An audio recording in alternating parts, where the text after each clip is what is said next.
Hi అండి, welcome to GS రుచులు. ఎలా ఉన్నారు? బాగున్నారా అందరూ? నేను కూడా చాలా బాగున్నానండి. ఈరోజు రెసిపీ వచ్చేసి మినపరొట్టి అండి. ట్రెడిషనల్ రెసిపీ మినపరొట్టి. దానికి ఒక 3/4 గ్లాస్ మినపప్పు, ఒక గ్లాసు ఫుల్ గ్లాసు బియ్యపు రవ్వ తీసుకున్నాను. ఈ మినపప్పు ఒక 3 అవర్స్ నానబెట్టుకోవాలి. శుభ్రంగా కడుక్కొని ఒక వంతు పొట్టు ఉంచుతానండి. నేను ఒక వంతు పొట్టు ఉంచుకుని మిక్సీలో వేసుకుని బియ్యపు రవ్వ కలిపేసుకున్నాను. కలిపిన తర్వాత పులవకూడదండి పిండి. ఒక అరగంట పక్కన పెట్టుకుని తర్వాత మనం రొట్టె వేసేసుకోవచ్చు. నేను 3 అవర్స్ మినపప్పు నానబెట్టి కడిగి మిక్సీ పట్టుకున్నానండి. అరగంట క్రితం మిక్సీ పట్టి బియ్యపు రవ్వ కలుపుకున్నాను. చూడండి, పొట్టు ఒక వంతు 3 వంతులే పొట్టు తీస్తానండి. ఒక వంతు పొట్టు ఉంచేస్తాను. అలాగే ఒక స్పూన్ జీలకర్ర వేసుకున్నాను. పొట్టు మీ ఆప్షనే అండి, అది మీ ఇష్టం. మీకు ఇంట్రెస్ట్ లేకపోతే మొత్తం తీసేసుకోవచ్చు. ఇలా ఒక అరగంట నానిన తర్వాత మనం రొట్టె వేసుకోవాలి. ఇప్పుడు ప్రాసెస్లోకి వెళ్ళిపోదాం. స్టవ్ వెలిగించానండి, కళాయి పెట్టాను. 2 స్పూన్ల ఆయిల్ వేసాను. 1 స్పూన్ నెయ్యి వేస్తున్నాను. మినపరొట్టెకి నెయ్యి వేస్తే బాగుంటుంది.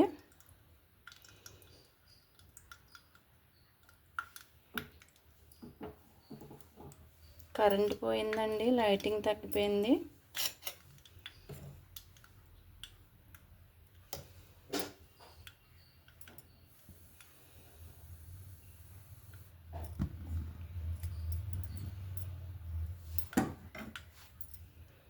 పిండి వేసేస్తున్నాను.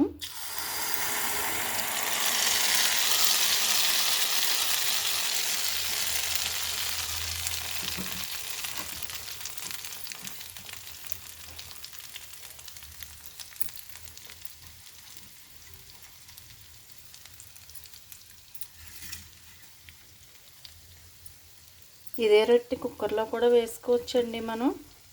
అలాగే బియ్యపు రవ్వకు బదులుగా ఇడ్లీ రవ్వ కూడా వేసుకోవచ్చు. బియ్యపు రవ్వ అయితే 1 వంతు మినపప్పుకి 1.25 వేస్తాం. అదే ఇడ్లీ రవ్వ అయితే 1.5 వరకు వేసుకోవచ్చు. దీన్ని సిమ్లో పెట్టానండి. ఇది మగ్గడానికి మనకి ఒక 15 మినిట్స్ అలా పడుతుంది.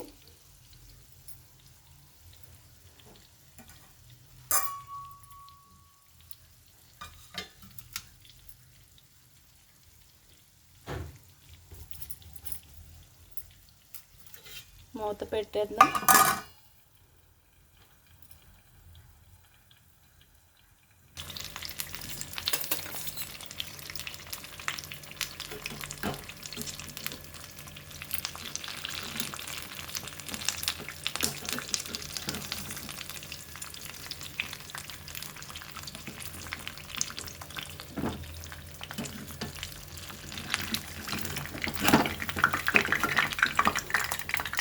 తిరగేసేసుకుందామండి.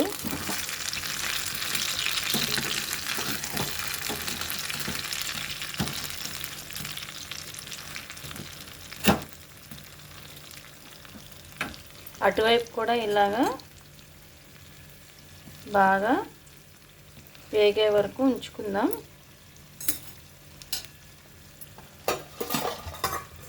ఇంకొక 5 నిమిషాలు మూత పెట్టేద్దాం.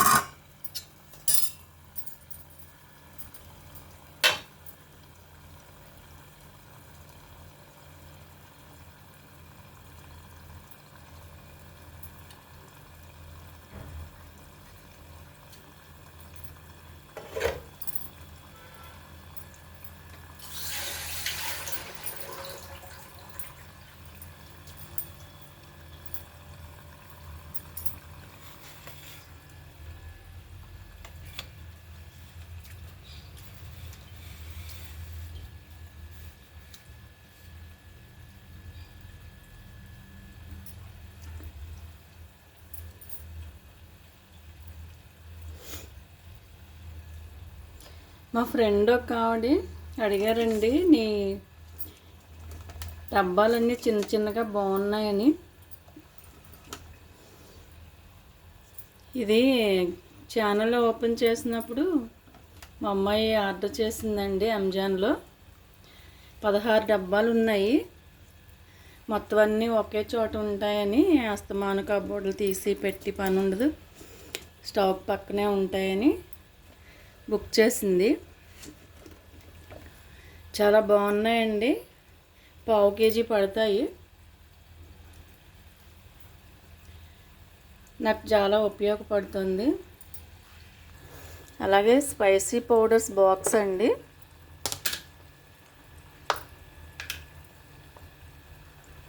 పౌడర్స్ అన్నీ కూడా ఒకే చోట పెట్టుకుంటాను.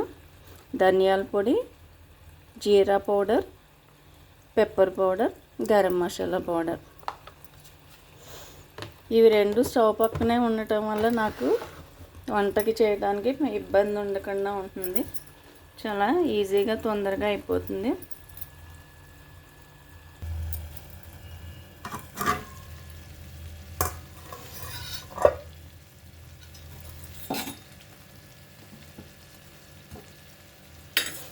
ఇంకా 2 మినిట్స్ పడుతుందండి.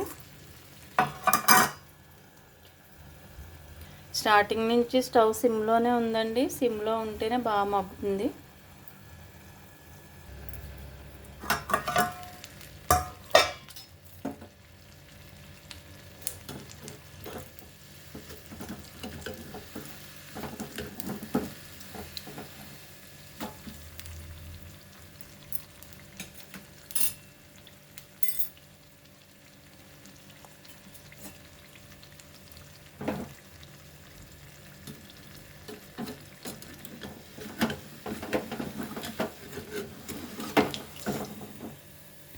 అయిపోయిందండి. స్టవ్ కట్టేస్తున్నాను. మనం సర్వింగ్ బౌల్లోకి తీసేసుకుందాం.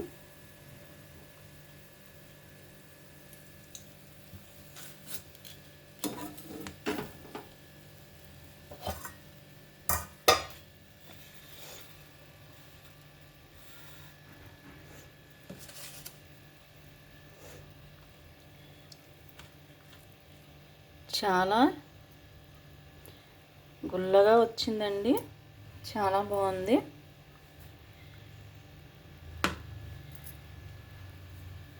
దీన్ని దెబ్బ రొట్టి అనొచ్చు, మినప రొట్టి అనొచ్చండి. చాలా టేస్టీగా ఉంటుంది. దీన్ని చెరుకు పానకంతో అయితే ఇంకా బాగుంటుంది. ఇది టమాటో చట్నీ అండి. ఏ చట్నీతో అన్నా బాగుంటుంది. పల్లీ చట్నీ కానీ ఆవకాయతో అయితే ఇంకా బాగుంటుంది. తప్పనిసరిగా ట్రై చేయండి.